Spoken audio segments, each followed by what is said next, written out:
It's time for a little comedy, a little content, and a lot of conversation. It's the Geno Jones Show, exclusively right here on YouTube. Now here's your host, Geno Jones. Hello, good evening, good afternoon, good morning, whatever time it is, no matter where you are watching on the planet. Give yourselves a hand. Hey, listen, applause, clap. We made it to another weekend. Are you excited? I'm excited every weekend. Really, I'm excited every day because, as my grandfather said, I've said it on the show many times, any day above ground is a good day. It is the Friday edition of the Geno Jones Show. So I come to you live Monday through Friday, 6:30 p.m. Eastern, 5:30 p.m. in Chicago, 3:30 p.m. on the West Coast out in Los Angeles, where they are still celebrating having Super Bowl champion, the Los Angeles Rams. Even though I didn't watch the Super Bowl, y'all know why. I can't mess with the NFL, with the racism. We talked about that. Go back and binge watch. I've been on my soapbox for the last 2 weeks. So anyway, today is Friday. First of all, please subscribe, like, and share. Subscribe to the Geno Jones channel. Please share this and every episode and like. So they say subscribe, like, and share. I say subscribe, share, and like. I tell everybody you know to subscribe to the channel, my YouTube channel, the Geno Jones Show, part of the Geno Jones Network, and like and share this and every episode. I just want to thank all my viewers, everybody that's watched. So every month, YouTube, they send me a report of how many viewers and how many minutes that you guys watched. And I had nearly right at 3,000 views in 1 month and about 10,000 minutes in viewing for 1 month. That is awesome. The show has grown so much. So I just want to, there's a song by an artist, Frankie Beverly and Mays. I want to thank you. I want to thank you. No, I can't sing. Most of y'all can't sing either. So listen, don't come for me if I didn't send for you. How about that? We're good. My guest co-host is going to be joining me shortly. Yes, Miss Dakota Rain, doing her thing, repping the ATL.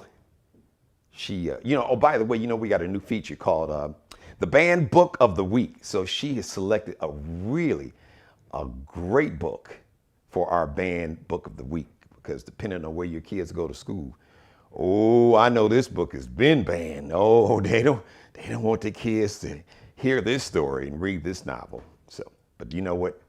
We're going to fix that. If they banned it, you can see it right here. All right, let's get into the monologue. In case you hadn't heard, President Biden says he is convinced now that Vladimir Putin, the dictator of Russia, has made a decision to invade Ukraine, which is their neighbor to the west of Russia, on the western border of Russia. Short version, I'm not going to bore you because you're probably saying, what does that have to do with us, man? What does that have to do with black folks here in America? You worried about other people's freedom. We don't have democracy here. Yes, true. However, there's a connection. First of all, Putin does this, and according to President Biden, because somebody said, well, how do you know? He says, President Biden said, we have significant intelligence that tells us this, unfortunately, is going to happen. So you can expect gas prices to go up. So if I were you, I might want to go just fill up. We're not going to run out of gas, but these companies and these CEOs, they'll use any excuse to raise prices. So that's why this whole thing about inflation, which is kind of confusing, and I'm going to have somebody come on, an expert, and explain it to you like in real simple terms, like simple enough for a fifth grader to understand. Because the bottom line is this whole thing about inflation, and I've said it before, this is a chance for a lot of companies, CEOs, and board of directors, shareholders, to just jack up the prices. There's price gouging going on. I promise you, I guarantee you it is going on. Now, they will lie and deny and say it's not happening. There's no reason why. Like everything, the prices of everything is going up. The prices, you got prices that's going up on things that's not even It's not out of stock. Things that are not even hard to find, they are still jacking up the price. Because before, well, it's, the supply chain was backed up and, we can't get the food and the TVs and all the stuff off the trucks. And, well, not so much that now. So anyway, I just want to give you a heads up. So President Biden says he's convinced Putin has made a decision. Vladimir Putin, president, dictator of Russia, Orange Hitler's daddy, his man, has made a decision to invade Ukraine in the coming weeks. So just be careful. Keep your eye on this, because you don't know where this is going, because wars, something the late Colin Powell said, wars are very easy to get into and very hard to get out of. And even though we will not be in this war directly, we're not going to have soldiers on the ground in Ukraine, but just to the west of Ukraine, we have countries that we have a commitment on paper, a treaty, the NATO, they call it the NATO alliance. Basically, all these countries have come together and agreed, hey, listen, if somebody attacks one of us, they attack all of us. So if one of the members, one of the countries that's a part of NATO, the National Atlantic Treaty, something to that effect. So don't worry about what the acronym stands for, but it's basically an agreement. After World War II, they did that so you won't have large countries going in, just land grabs and invading countries. So they said, listen, after World War II, you had so many people that died between World War I and World War II. They said, okay, enough of this.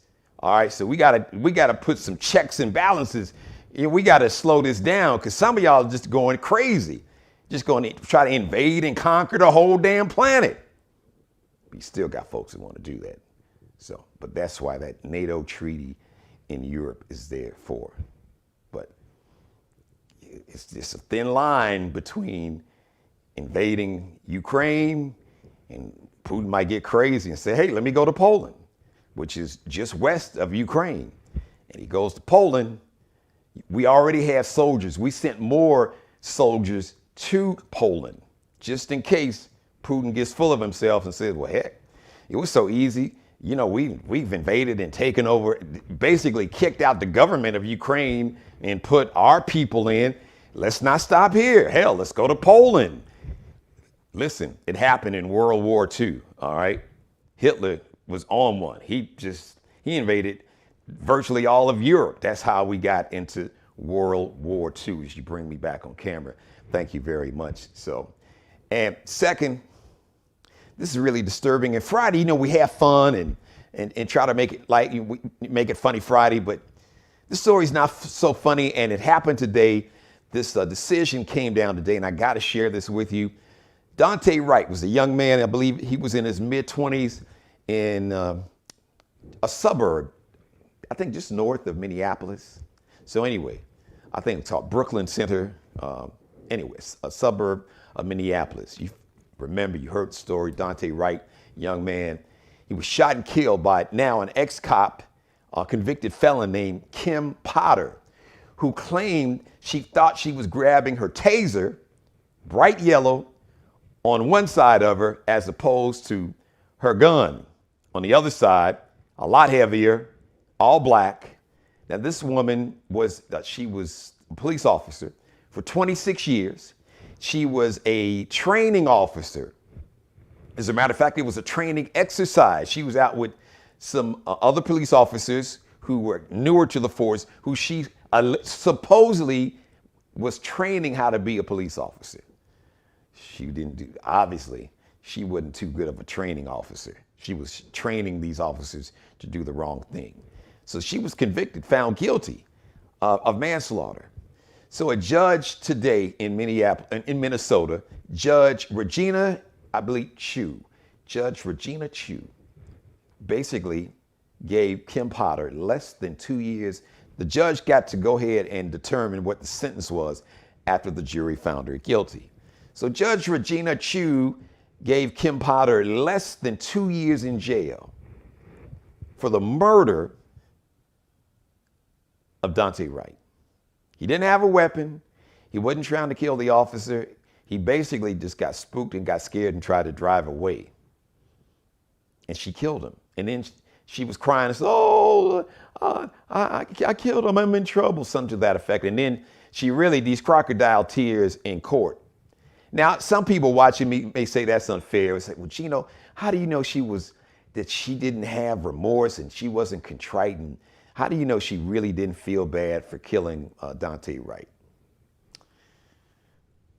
Well, I guess you could make that argument, but I wish she would have had that compassion and empathy before she grabbed that taser or grabbed her gun thinking that she grabbed a taser before she pulled the trigger. I wish she could have had that compassion and empathy and humanity and saw the humanity in this kid. But she didn't see his humanity, obviously. And we talked about it time and time and time again when it comes to black people, black women and black men, but especially young black men. It's just our bodies, just the black body is viewed as a threat. And the inherent bias, the systemic, inherent, whatever you want to call it, the racism that has basically been like a virus that is permeated through, has been spread through law enforcement, police departments in general. No, not every police officer is racist. I'm not saying that. And you know it, because people say, well, are you saying all police officers are racist? What did I say? Did you hear me say that? So don't try to put words in my mouth. I said what I said. Now, you may have heard and interpreted something else. However, there is no doubt. There's data.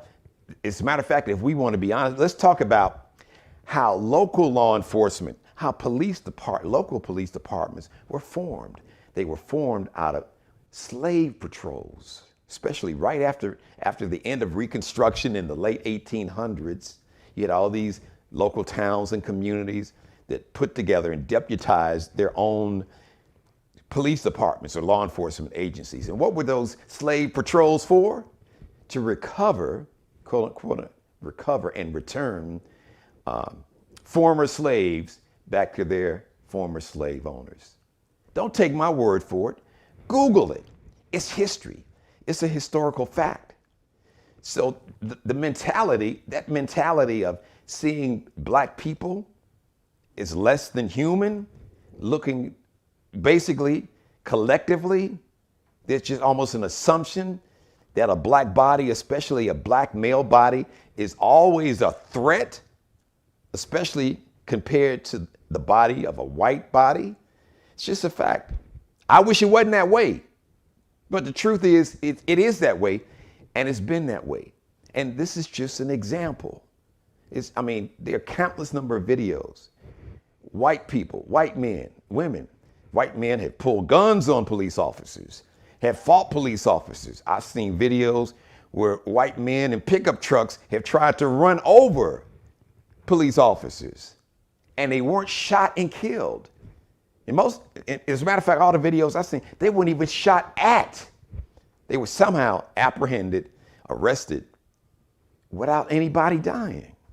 But when it comes to black bodies, too many unarmed, not just black men and women, babies. Tamir Rice, 12 years old, in Cleveland, Ohio, about a decade ago. So, why do I want to bring that up? Why do I want to share this story outside of the fact that this news just came down today? And I always talk about why it's so important, not just to vote, but it's important for those of us that's got a platform or that's got fame, fortune, finances. It's important that we use whatever resources, whatever fame, whatever power that we have, that we use it collectively for the collective good of all of us. Use that fame, use the fortune, the money that you have to support politicians, to change the United States Senate. Why is that important? Real quick, just a real quick example. Remember the George Floyd Justice and Policing Act? There was a law that was, as a matter of fact, the law's already been passed in the House of Representatives, but it didn't make it out of the U.S. Senate for a lot of reasons, including one black man who happens to be a senator from this state that I'm in now, South Carolina, Senator Tim Scott, that didn't want to sign off and get any support to get any Republicans, not to mention the 2 Democrats that vote like Republicans. You didn't have President Biden couldn't get 50 senators to sign off on this George Floyd's justice and policing bill. And one of the main things that was in this law, something called ending qualified immunity. And that basically means police officers, if you murder somebody, like Kim Potter murdered Daunte Wright, that legally you can be sued. We can go after your pension. We can go after whatever assets you have. You got money in the bank. You got stock portfolio, whatever retirement money. You got money stuffed in a mattress under the bed. We can go after that. We can hold you liably in a civil court. So we can sue you. So even if we can't get justice, we can dig in your pockets. And like I said, if I can't appeal to your sense of humanity and compassion and empathy, I can get your attention if I start digging in your pockets. But because you had people, too many senators, that didn't, because they were influenced by these police unions, and a lot of these police unions have historically been very racist, still very anti-black. See the police union, the Fraternal Order of Police in Chicago. That's one. That's all I got to say. You can Google the Fraternal Order of Police in Chicago and racism. I challenge you. Google, do a search. Google, Bing, whatever. Chicago Fraternal Order of Police and racism, and watch what comes up. So just think about it. I talked about, we got roughly 7 brilliant black people just running to be senators, from Val Demings in Florida to a state representative right here in South Carolina, Crystal Matthews, to a former state Supreme Court judge in North Carolina, Cheryl Beasley. You've got Charles Booker in Kentucky. You got Mandela Barnes in Wisconsin. You got Malcolm Kenyatta, a young brother that's running to be a U.S. Senator in Pennsylvania. So you got Gary Chambers Jr., very impressive, brother down in Louisiana, running to be a United States Senator in Louisiana. So you got about 7. Just imagine if President Biden had 7 additional black senators in the United States Senate. The George Floyd's Justice and Policing Act would be passed. So the bottom line is, it's important that you vote. It's important that you vote locally, because this judge, I believe, she was elected. So hopefully the people in suburban Minneapolis, you remember the judge's name, Judge Regina Chu. Remember Judge Chu, all right? And remember how she completely disrespected Daunte Wright's family.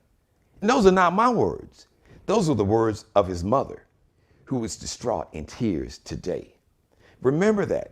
And I want you to take that anger and hurt and pain, and I want you to channel it into resolve to make sure that you get the biggest voter registration drive and voter turnout, because you got to register to vote, and then you've got to vote. When it's time to vote, you got to turn out and vote. So you got to do both. You got to register, and you got to get other people registered, and then you've got to turn out and vote. So you can vote judges out, like Judge Regina Chu, so she doesn't let any other killer cop off lightly with a slap on the wrist. Less than 2 years for the murder of an unarmed black, really a kid, his mid-20s. I'm just started living. All right, I'm off my soapbox. Let me bring my guest on, ladies and gentlemen. My guest co-host, she's been doing her thing. Look at, she's rocking those natural curls. I like it. She's been bringing the fire every Friday, and she will have, remember, every week now, I have a new segment on the show called the Banned Book of the Week. Since a lot of these states and school districts are banning books that's teaching America's history, but the part of America's history that we want to continue to whitewash.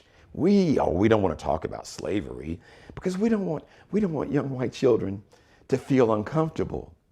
How do you think young black children feel about knowing what happened with slavery. As a matter of fact, and I've said this before, and then I'm going to bring Dakota on. I want young black children. I want young white children. I want children of any race. When they see inhumanity, when they see genocide, when they see racism and hate, anti-Semitism in any form, hate in any form, I want them to feel bad. They should. And I shared this story when I was a kid, and I remember learning about the Holocaust. I felt horrible because I said, how could any human being be so cruel to another human being? Why? What would make one person hate another person that hadn't done anything to them so much that they would want to try to exterminate a whole race of people that hadn't taken up arms and hadn't done anything to them, hadn't been violent toward them in any way? Where does that come from? And you know why? So it's good if your child feels bad about learning about the Holocaust or slavery, because it shows that they have a sense of compassion and humanity and empathy. And it means that hopefully they will learn from those horrible mistakes so that they and their generation doesn't grow up to commit the same mistakes and atrocities. Miss Dakota Rain, good afternoon, good evening. Hey. Or as Luther would say, good morning, good afternoon, good evening, hello, how are you? I can't do it like Luther. It's funny that you should mention the Holocaust, because when I was doing my book research, I read an article where they're trying to ban books about the Holocaust as well. So yes. They're working on that too. Yes, absolutely. And books about LGBTQ community. Yeah, really. That one too. Yeah, just books talking about the genocide of Native Americans. Just anything that doesn't uphold the system of white nationalism, where some say white supremacy, or just this mentality of divide, conquer, dominate, invade. Like, let's invade what we call, Columbus discovered America. Well, no, first of all, he was drunk. The story allegedly is that he really was drunk and got lost, and he wound up here in America because he was trying to go someplace else. So you can't discover a place when just a note to everybody. You can't discover a place when people already live there. I can't come to your house, Dakota, and say, man, this house is nice. Man, she got about 5,000 square feet, pool, 3-car garage. Hey, Dakota, I have just discovered my home. I've discovered a new home. How about that? You know what? That was the story years ago. Early that they would go to black areas, black towns and stuff, and say, you know what? This is nice. I just discovered this. Yeah. Either you get out or I'm going to burn down the whole town. Well, hence the Tulsa race massacre. So many others, Rosewood. Wilmington, yes, Rosewood, Wilmington, North Carolina. So many you had the Red Summer of 1919, 1920, the race riots in Chicago and St. Louis, so many other cities. So, and listen. And it's a town, I can't remember. I think it was called Benson, Alabama or something like that. Bessemer? Was that one too? Yes, okay. It's been very hidden, which most of our history is hidden. But I was looking on, I think it was Black America Web, and it's a lake that the town is under a lake now, a man-made lake on top of that. Wow. But yes, it was burned down several times. It had black schools and everything. So yeah. So and note for everybody else, Black History. I know February is Black History Month. But here on the Geno Jones Show, Black History is every day, or as Nelly would say, day. Black history in America is American history. It's not just black, it's America's history. But it's Lake Lanier. Lake Lanier. Okay, I heard it. Really? Wow. Yes. Okay. All right. That was a black town before it was a lake. I'm going to play DJ Cassidy, Dakota Rain, and pass you the mic. You've got the floor. So. Okay. As far as Kim Potter, Boy, you had to take a deep, just your whole body. It was like all the air I've just been went out of taking a you. deep breath, shaking my head, looking off to the side. I mean, first of all, I really don't like stupid. I don't like stupid. I don't like getting played like I'm stupid. And that's what this is. Like just reading the articles, just like for instance, they said that her attorneys argued a lesser sentence because she had a lack of prior criminal history. She's a cop. Of course she's gonna have a lack of prior criminal history. That's just stupid. She should. And yeah. And second of all, what should be first of all, she's a cop. She should be held to a higher standard. Please, You that know, part. Wait, I'm sorry. That part right there. mhm, Please say that again because she I've been should saying be it. I know held. folks get tired of hearing me say it. Please say that part again. It's stupid. She's a police officer. She's like, she's not up there with military, but you're pretty close. You're in charge. You're supposed to exercise, you're supposed to have judgment, discernment. I mean, everything you need to be able to make decisions on people's behalves. And for you to accidentally pull your gun instead of a taser, she was incompetent to say the least. And the bad So part, you just, I'm sorry to jump in, but just no, go ahead. wait, no, to really drive home your point right there. She was a 26-year veteran who was at the time when she murdered Daunte Wright. She had other police officers out with her. She was like the supervising officer. She was on a training exercise to train these other officers how to be Yeah. a good police officer. Now, And I oh, just let me one more thing. I don't know if you know this. I don't know how many viewers know it. She was also, well, I think, up to like 2019. She was like the head of the police union there in Minnesota, where her police department was. so I misread a lot of articles that I was looking over because I thought that she was training up until today.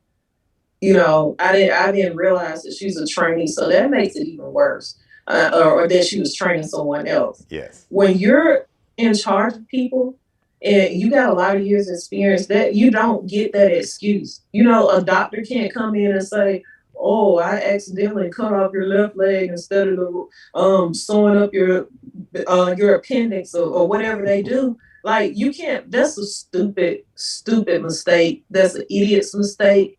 And then they think the public, they think we're idiots. That they're throwing all this stuff out here. Even a judge thinks everybody is an idiot. You think the taxpayers are idiots. Oh, she didn't have that much of criminal history. What did she say? She took in there were four reasons for her decision, which was retribution, incapacitation, deterrence, and rehabilitation, saying that retribution would be the only purpose served in her case. No, you took a life.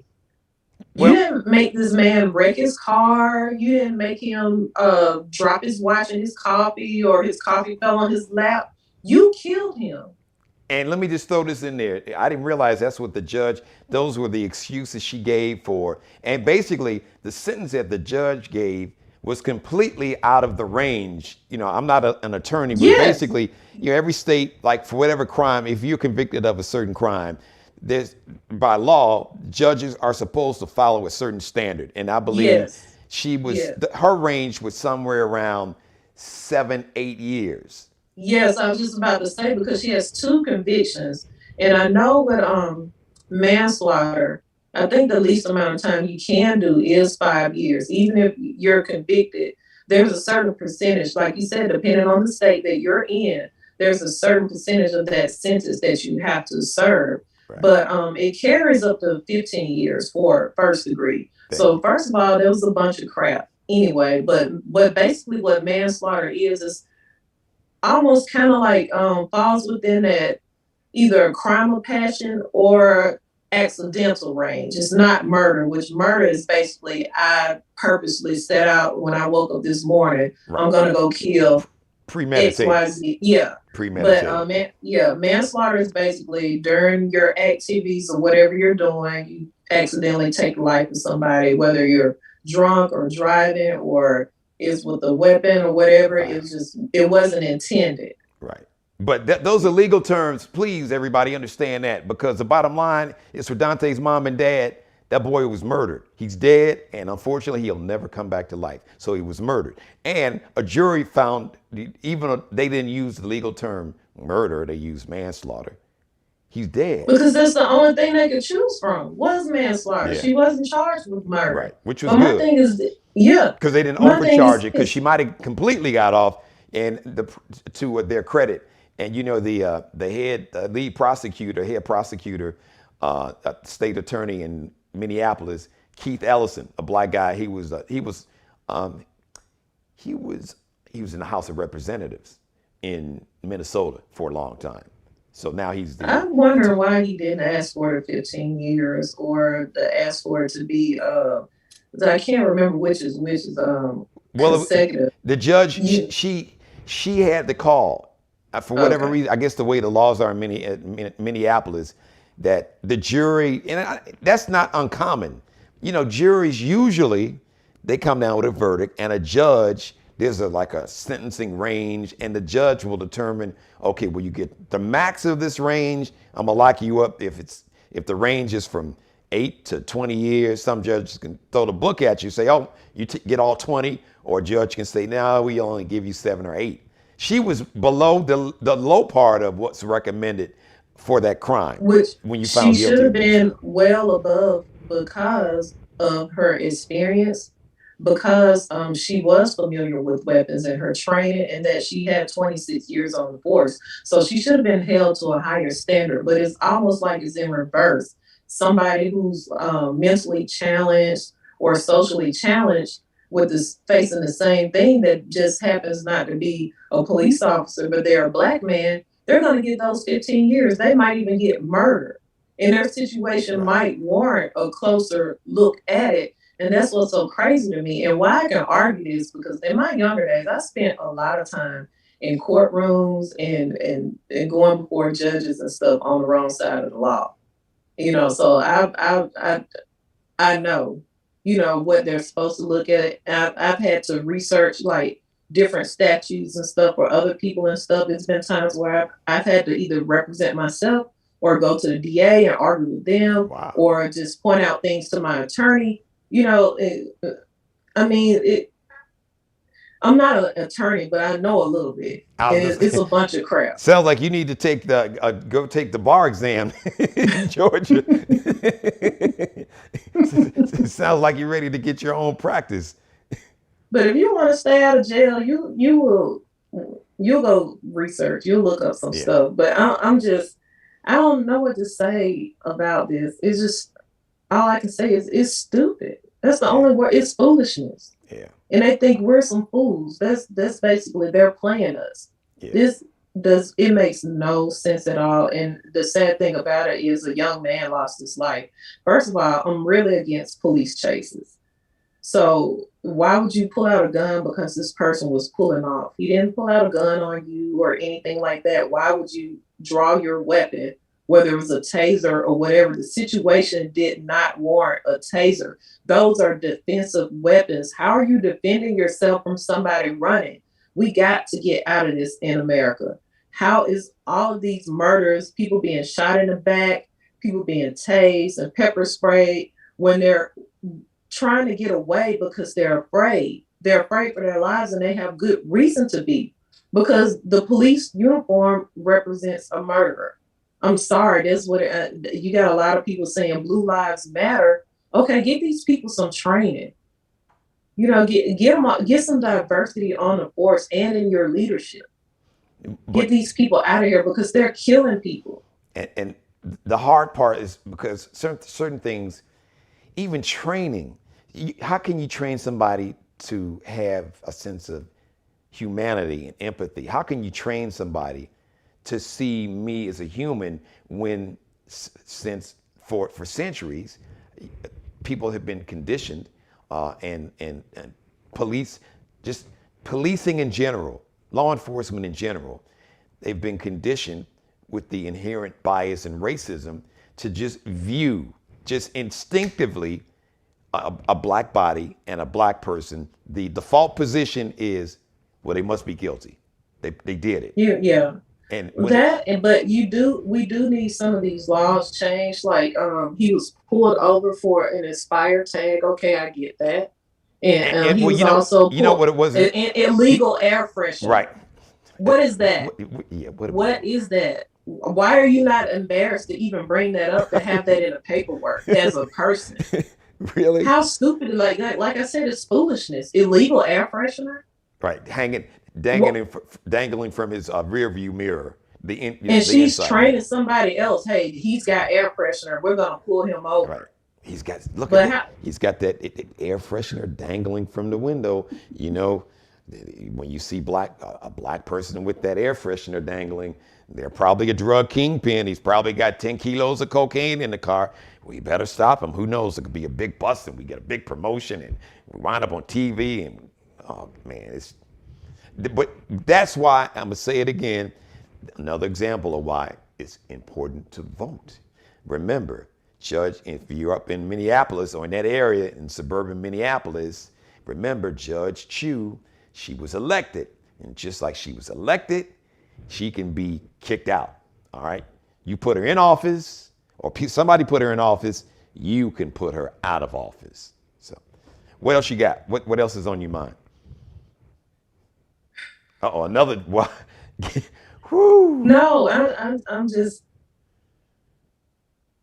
looking at this, and she'll only serve 16 months. Yeah. And they don't mention where, if it's maximum security or. They don't want to do it for security reasons, for safety reasons. We want to protect her. We don't want her to be targeted in jail. So, because she'll probably but they do have protective custody, even if they do Right. maximum. But I think she should be in general population. If she's only going to serve 16 months, put her in general population. Yeah, you know they won't do that. But hey, Dakota, wish Dr. Dre, Andre Young, aka Dr. Dre. See, I'm trying to change the energy for you. Happy birthday. Happy birthday. Dr. Dre is 57 today. So okay. Yeah, happy birthday to Dr. Dre, Mr. Andre Young doing his thing. I did not watch the Super Bowl halftime show in real time. I didn't watch the Super Bowl. You know, I talked about it. You and I talked about it. And I know you didn't, because you said you weren't really watching it even before what they did to Colin Kaepernick. So no. I know you did. But did you watch afterwards? Did you, like I saw on YouTube, but I saw the entire halftime performance, and it was. I didn't see all of it, but I saw most of it. I saw Dr. Dre. Snoop, Mary, Kendrick Lamar. I saw Mary. I saw Kendrick Lamar. You saw 50? I saw part of Eminem's. I saw 50 Cent. I didn't know he was going to be thrown in there, but I that. But I saw him. I was kind of glad for him though. Cool. When I saw 50, I'm not the only one that's got the, there's this talk about the COVID-15 or COVID-20, which is like over this whole, going on 3-year global pandemic of COVID, and just the anxiety and just the isolation and being quarantined. All of us the majority of the planet put on like 15. First it was like the COVID-15. For me, it may be COVID-17. Yeah. Certain days, if I'm binging out on the chips that I shouldn't be, it may be COVID-18. But 50 looked like he got the COVID-20 plus. It looks like he been doing a whole lot of, in the gym, doing arm day. A lot of, I don't know what he's doing, because, a lot of times when people work out, they have like arm day, they do all arms, and they do legs and abs. It don't look like he had too many days. He's always been a health conscious person. It doesn't stem from him just being in a business or whatever. Right. It's just something that he loves to take care of his body. So I like that about him. Well, and I'm glad that he's getting his respect, because when he was on the come up, meaning not just with the music, but when he was trying to cross over into acting before he started writing and stuff like that, they were really on him. They were trying to make him like this typical image of the American black man. They were bringing up beef with his baby mama and all that stuff like that. And every time you turn around, it was bad news. And he started telling on some of those actresses that he's sleeping with. They shut their mouths then. Yeah. But, listen, now I got to just keep it 100. Now, 50 did bring a lot of this on himself now. So, let's put it this way. 50 was not, he wasn't running away from any conflict. As a matter of fact, he was seeking a No, lot of it out. So, yeah, it yeah. points, but when you look at politicians and stuff, the things they've done in their past and stuff like that, who isn't? Oh, yeah, well, that's the whole different. You know what I'm Yeah. saying? So that's why I say that. I Yeah. mean, yeah, he was bringing a lot of it on Yeah. himself. He enjoyed it. I Yes, like come on, the let's keep it you, 100 now. Some of us really like the drama. You know, hey, yeah, drama sells. So, 50 wasn't yes, running away from no conflict and no drama. no. Let's just keep it 100. So, I ain't But mad when he at him. started trying to like kind of tone it down, they wouldn't let him tone it down. He was still that person Well, or whatever. And I I, think I kind of get it. I think the kind of music he came into, and it was definitely a lifestyle for him. So he, it did help his sales a lot, because people looked at him like, oh, he's the real thing. He's doing this for real, yeah. he's, Oh, nobody accused him of being phony now. I yeah. mean, he was shot 9 times. So, nobody accused him of phony. But, listen, Well, you can get shot y- just by pulling up at the gas station, going to get a Coke or something. You yeah, don't but have to be about their life. yeah, well, 50 was about that life, and Yeah, he was about their as a life. matter of fact, that was his whole vibe. I mean, he rapped about it. This is my life. I'm about this life. Uh, it ain't an act. I'm not phony. But anyway, but it was good to see him. I was just saying that apparently I didn't see too many. It didn't look like he had a lot of ab days in the gym, a lot of arm days. I don't know about the legs, but not much ab work, So he and I got something in common lately because when COVID hit, I didn't trust the gyms. I didn't trust people. So, I need to get, we got to get them ab. I need to probably do like a month straight of ab.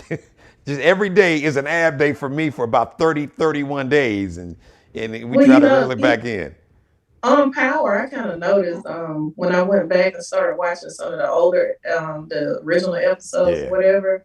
I was like, oh, he looks kind of a little chunky around there because he did, Come on now. yeah, I told you. yeah. Yeah. But I think that's been going on for some years, and that comes with, I think, a little bit with age, and he's eating good. There's Right. no telling who he's dating or what personal chef he has in his house. Yeah. So I'll listen. I don't know. I'm not a woman, so maybe you could pick up some. I don't know how many. He got enough most of the money. time, the man has got a woman at home that loves to cook or make sure he's got his meals and stuff like that to come home to. Well, Especially when he's glad to be at home. That's the first thing you're gonna notice is that stomach. well, out on the 50 now. Okay, I want to get your personal take because you are a woman and you can see Mm. things that me as a man can't see. But 50 just don't come across as the kind of dude, the kind of brother that want to have a lady at home cooking dinner. I don't. Maybe I just don't get that vibe. He does to me. Really? Yeah. Wow. I like most men want that, but what the problem is maybe depending on their lifestyle, what they want that woman to put up with and what she's willing to put up with. Well, So that's where the you know, conflict comes. I don't know if most men want that. I guess now I have to confess I'm different. My mother's watching right now. My grandmother taught me how to cook for myself for a Mm-hmm. reason. One of my sisters, when we were preteens, I asked Yeah. her to fry me some chicken wings, and she was going to charge me a quarter. And my grandmother heard about it and got mad. It's like that little heifer. She's like, Jeannie, come in the kitchen. I'm gonna teach you how to cook. And she taught me how to fry my chicken wings and cook, and the rest is history. So I can cook for myself. So, but yeah, I'm sorry, Dakota. I'm gonna let you have that one.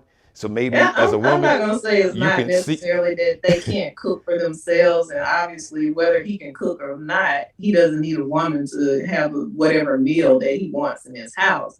It's just I think most men, like especially with a dominant type personality, it's the feeling of it, Well, listen, and I got to be honest though.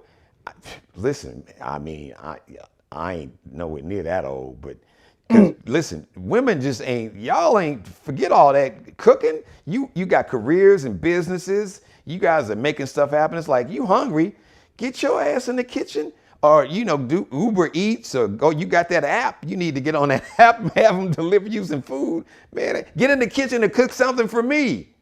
it So depends on what your love language is, and it doesn't necessarily have to do with a man. Like I love to cook, so that's one of my love Oh, see, languages. you So yeah, grading. See, now, true confession. See, now, Dakota, you didn't let the cat out the bag. See, you grading on your curve. So mm, I'm sure there's some brothers, well, you gonna have some folks in your inbox and DMs after watching this episode. They gonna be like, yo, Dakota, girl, let me holler at you. but Anytime you want to cook a meal for a brother, just go ahead and DM me. but it's anybody, like my family, kids. If it's somebody's birthday, if I have the time, like last week, my cousin had a birthday. It was everybody's birthday last weekend, and I really wanted to make her some chocolate chip cookies, but I did not have the time to do Yeah, that. yeah. And To you know get what? them like that. In all Mm. fairness, in your case, because I think you just really revealed.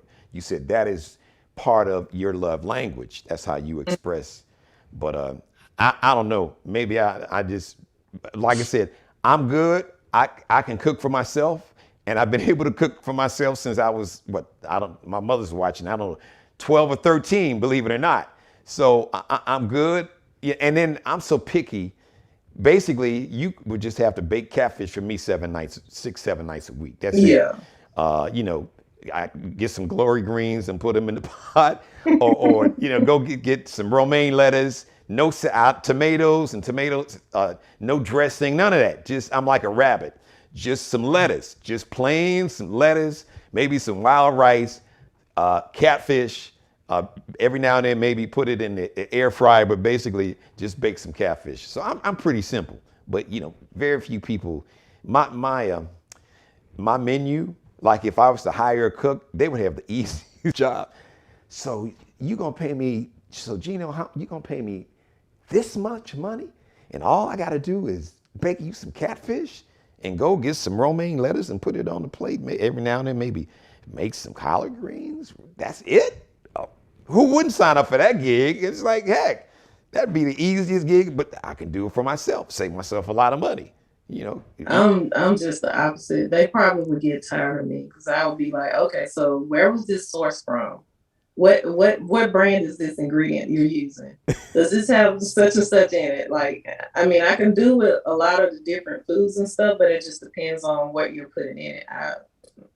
Oh, see, I remember my grandmother taught me, so I got the recipe of the master.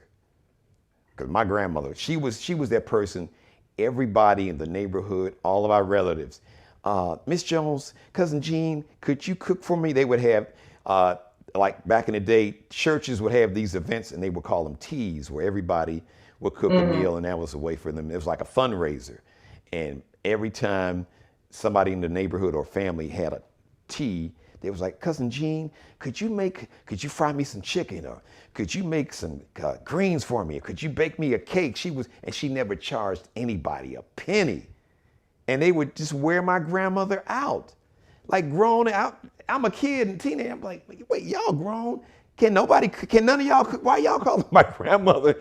Got her in the kitchen. She cooking for us, her family, and then y'all calling her. And my grandmother never, not one time, Dakota, my grandmother never said no to anybody and never got a penny. So that's a whole nother conversation, because My grandmother, she didn't say no, but she got her coins. I remember one summer she was like, I'm gonna teach you how to make tea cakes. So I picked up on it pretty good. I think I was probably like maybe 13. And then I don't know how the word got out or where this taste test came from, but she started getting all these orders. And I'm like, where is my cut? Because I'm the one that was making the tea cakes and stuff, but apparently I'm pretty good at making tea cakes, but I hadn't liked them since then. I didn't, right. I ate too many of them. You didn't realize that you were providing free labor. You're like, wait a minute, hold on. You said it was your grandmother? Mm-hmm. You said, wait a minute, grandma, wait a minute. Didn't we just kind of get past that free labor part of history? We ain't trying to go back there, all right? Hey, real quick, let me shout out always my mother, who's jumping in. She's a fan of yours, and she said, no, 50 Cent doesn't have really need for a woman to cook for him. He ain't got no money, he just hire a cook. He just don't seem like that dude to me. As a man, see, there's one thing, as a man, And I did a book about relationships before a whole lot of other folks did, which is, there's a story about that one day. I promise I'm going to share it on my show. But back in 2005, I did an audio book. I eventually published it because I didn't know anything about publishing. So it was easier for me to do an audio book and record it. Game recognized game. You can actually order it now. You can order the audio book in CD form, or you can do a digital download. Okay. And do it. It's like still on. You can find it on Amazon. I'm like, wow. But you can find the book, Game Recognized Game: The Real, the Raw, and the Why Why Men Do What They Do in Relationships and More. Game Recognized Game. So Okay. I'm just gonna give it to you straight, because when I did the book, I was like, this is for all the women who never had a father figure or dad in their life, to tell you how men like really, how they really think, how they really see women in most cases, just from a kind of allow you to look at the world through the prism of a man's eyes and kind of let you in, behind the curtain, what we won't say in front of you, what we really say, when we in the gym or the locker room, like, yeah, blah, blah, blah, blah, blah. So I spilled all the tea. So, but yeah, so there's certain things you can pick up as a dude, just like there's certain things that as a woman you can pick up. But he just, when we got that kind of, he just don't seem like, yeah, baby, kind of, because he probably traveling. It ain't like he coming home every night. If he is, he may be coming home with 3, 4, 5 women, because he got, now that I would believe. Now, that part I would definitely believe, but who knows? I digress. So I ain't mad at you. All right, listen, before we let you get out of here, because the weekend is here, let you get your weekend started. Thank you for our guest co-hosting again. We have a new feature on the Geno Jones Show. It is called the Banned Book of the Week. Since you have so many school districts and school boards and politicians trying to ban books because they don't want to make poor white children feel uncomfortable when black children and black adults have had to be made to feel uncomfortable, not just in a classroom reading a book, but just walking down the street or just in the mall. I didn't even go into these stories about the teenage kid that was in a fight with a little white-looking Hispanic kid, and the white kid, they just let him go on the side, and they put a knee to the back and pinned the black kid, and 2 teenagers fighting. As a matter of fact, the kid that was on top of the other kid was the white-looking Hispanic kid. They just pulled him off and kind of just go over there and let us manhandle this Negro.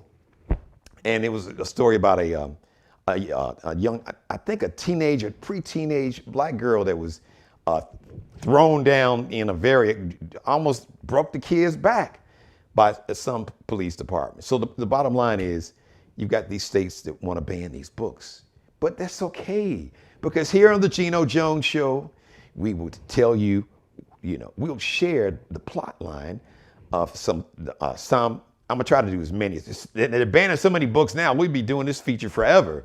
But the good news is that we'll tell you what those books are about, and you can go order them for yourself.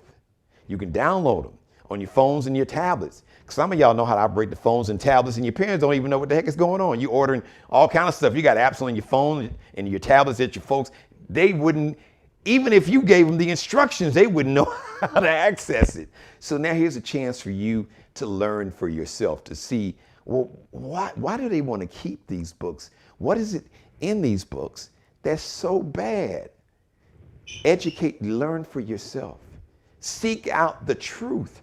So today's banned book of the week is To Kill a Mockingbird. Man, that's a great book.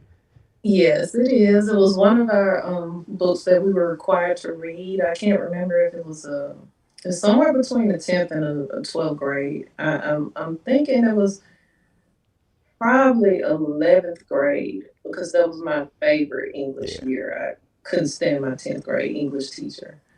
But yeah, that's a whole different show. We'll save that story. It is. Yeah, one day when we get on racism in schools, we'll talk about her. So what was the plot of it's a novel? Yes, it's a novel. It was set during the Great Depression in my home state of Alabama. It's called To Kill a Mockingbird. And the reason why the book got its title is about this attorney and the way he raised his children. He's raising them alone. His wife had passed. And he always told his children it's a sin to kill a mockingbird. A mockingbird represents an innocent, harmless person. So he's very prominent in FAIR. And he decides to represent Tom Robinson, which is a black man who is falsely accused of raping his white woman. And there's mobs coming after him, trying to lynch him and whatever. And the book is really more focused on, because civil rights was just starting around the '60s, Yeah. so it's kind of like a spotlight on what people had to go through during those times, or even if they were innocent or not. Yeah. And it's just showing how his family was threatened, right along with Tom Robinson, his kids, and Wow. and the fight that they had to endure. So it's more of the trial is part of the story, but really the just life happening the way it was happening during those times. That's what the book is really about. Right. The character's name was Atticus Finch. That's a hell of a name. Atticus Finch. Yeah. And that novel became a movie. Mm-hmm.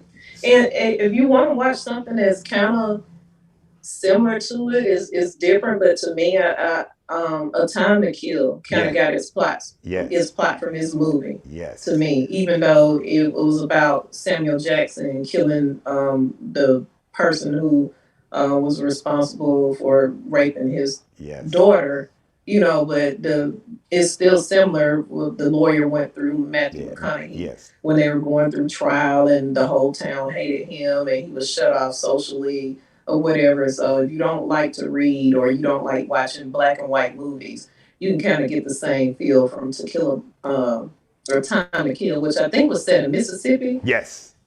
So pretty much the same thing. But we encourage you to read. Reading is fundamental, and it is really good. Read.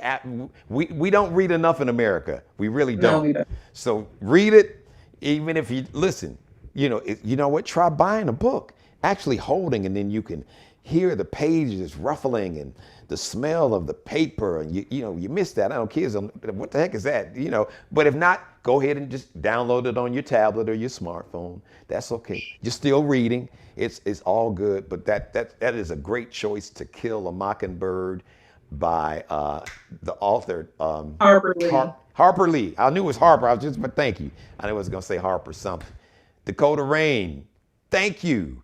Have a great weekend. All right, on the way out, there anything else you want to share with the viewers before you got to? Real quick, let me shout out the Big Podcast is watching. Great show. Thank you. And everybody else, if you have a question or comment when I'm on live, feel free to jump in the live chat room. So final thoughts for the weekend. Just basically Google me. I share a lot of things on Facebook or whatever. So if you Google me, Dakota Rain, DeKotaRaine, it'll pop right up, and you follow my Facebook, and you'll get everything, all my other social medias and stuff from there. Thank you. So go cook a meal for somebody. So May 20th, my birthday. You do pound cakes? You said, do I do what? Pound cakes.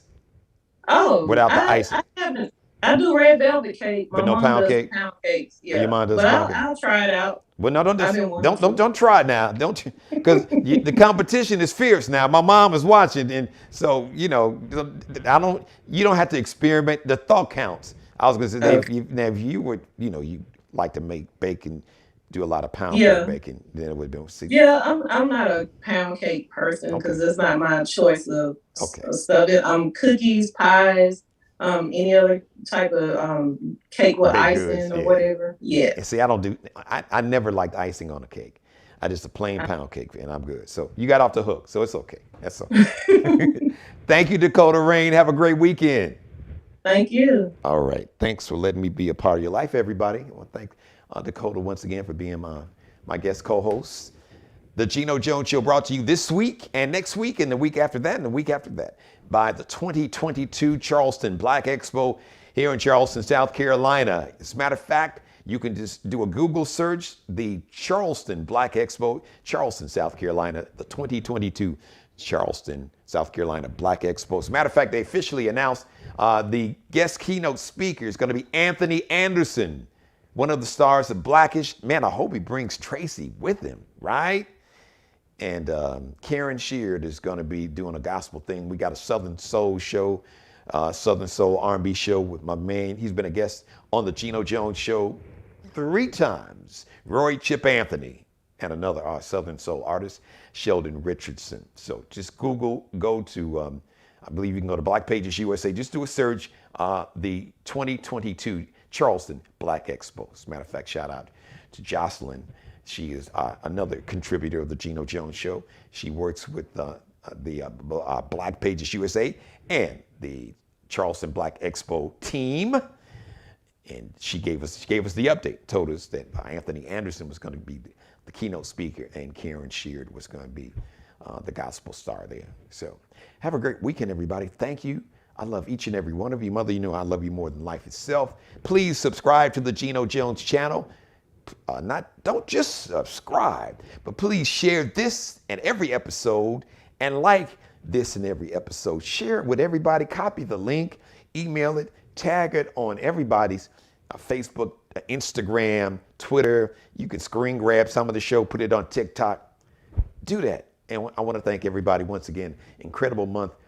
The month of January had nearly 3,000 views of the Geno Jones show and nearly 10,000 minutes of viewing for 1 month, which is incredible. So I can't thank you enough. All right. Have a great weekend, everybody. Oh, shout out to Mr. Markel Bailey, the official barber and hairstylist for the Geno Jones show, CEO of Designer Cuts here in the Charleston, South Carolina metro area. Allie Jones, the official wardrobe consultant and stylist for the Geno Jones show, along with Bruce Gage. Allie Jones is on Instagram, Lexi with 2 X's, LEXXIE _ line below, right after Lexi with 2 X's, line below, _ Nicole Designs. And Bruce Gage is Miglio di Mario Uomo. That's his Instagram page. You can see his collection, the latest. You can see the fall-winter collection for 21 and 22. And you can already see the spring. He's got some of the spring collection for 22 on his Instagram page. It's fire. I mean, the drip is spectacular. That means just the style, the swag, being hip, the drip. The kids know what I'm talking about. Go to his Instagram page, Miglio di Mario Uomo. Just do a search. Do a search for Bruce Gage, Gage, on Instagram, because MIGILIO DIMARIOUOMO. It's an Italian name word. Miglio di Mario Uomo, an Italian name. So, but you can't remember that. Just do the search, do the Google, Instagram, Bing, whatever you search for Bruce Gage, and it'll come up.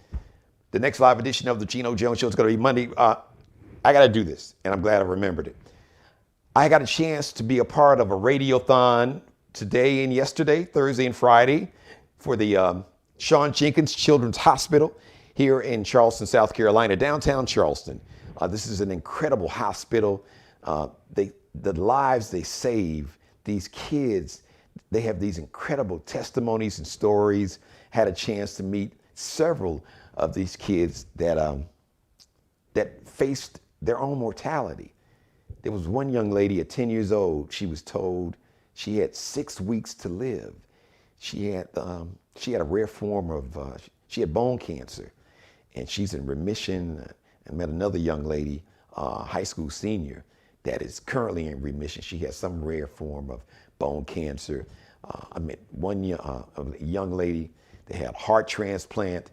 And these children, their spirit and energy is, they walk in a room and they light up the room, their spirit, they're so positive, and they lift your spirits.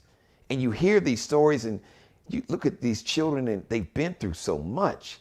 How can they have such a wonderful outlook? How can they be so positive? How can they just emit so much positive energy considering what they went through? And I asked one of the young ladies, as a matter of fact, the young lady, I can't think of her name. She was a senior at a high school here. And I asked her, what was the what was the biggest lesson she learned from this journey? And she said, not to take any day for granted. She said some mornings, I'm paraphrasing, she said I would, hate or didn't want to get up and go to school. And then all of a sudden, she couldn't get up and go to school. She had to go to school online from her hospital bed. And she really put life in perspective that, tomorrow's, as my grandmother taught me, tomorrow's not promised to any of us. And as my grandfather said, any day and every day above ground is a good day. So I leave you with that. My next live show is going to be Monday, 6:30 p.m. Eastern. In the meantime, go back and binge watch all my back episodes for the weekend. I apologize for the technical gremlins. The enemy has been busy, but we pushed through. Thank you for being patient. I am addressing that situation. In the meantime, I got one more thing before I get out of here. As always, I want to say, be blessed. Thanks for watching. Subscribe and tune in to the next episode of The Geno Jones Show, exclusively right here on YouTube.